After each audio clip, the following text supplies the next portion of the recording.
Wara snin jgħid li ma kienx jaf min hi Cathy Farrugia, mart in-negozjant ta' żejt George Farrugia, Gonzi ammetta li Cathy Farrugia kienet batitlu xi emails. Skontu dawn kienu tnejn. Gonzi għamel dan fl-istess jum li l-Malta Today ippubblikat email li kixfet kif kien hemm kuntatt bejn iż-żewġ naħat u Cathy Farrugia kienet talbet laqgħa l-żewġa. Skont Gonzi u ma kienx jaċċetta talba laqa ma' George Farrugia għaliex ma kienx jaċċetta li jiddiskuti tenders. F'email ieħor Farrugia kienet awgurat lil Gonzi għall-elezzjoni ġenerali.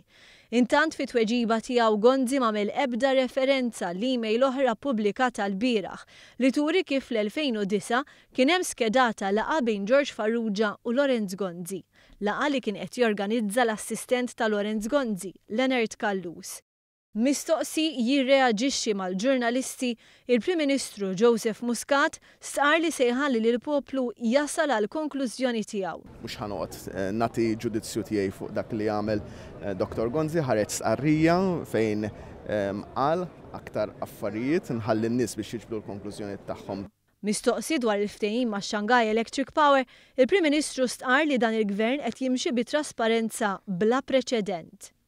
Aħna pubblikajna dak kollu li kien hemm li xiġi pubblikati għal iktar darba fl-istorja fejn kien hemm kuntratt maġġur li ġie pubblikat xi ħaġa. Hija bla dubju ta' xejn break with the past fejn is-soltu fakkar f'affarijiet bħal dan ma kien jiġi pubblikat assolutament xejn. Aħna pubblikajna iktar milli qatt tippubblika kwalunkwe gvern. Il-Prim Ministru fakkar li fil-ftehim li Gvern Nazzjonalista kien laħaq mal-BWSC u mal-kumpanija Arriva qatt ma kienu pubblikati kuntratti f'ġieħi trasparenza.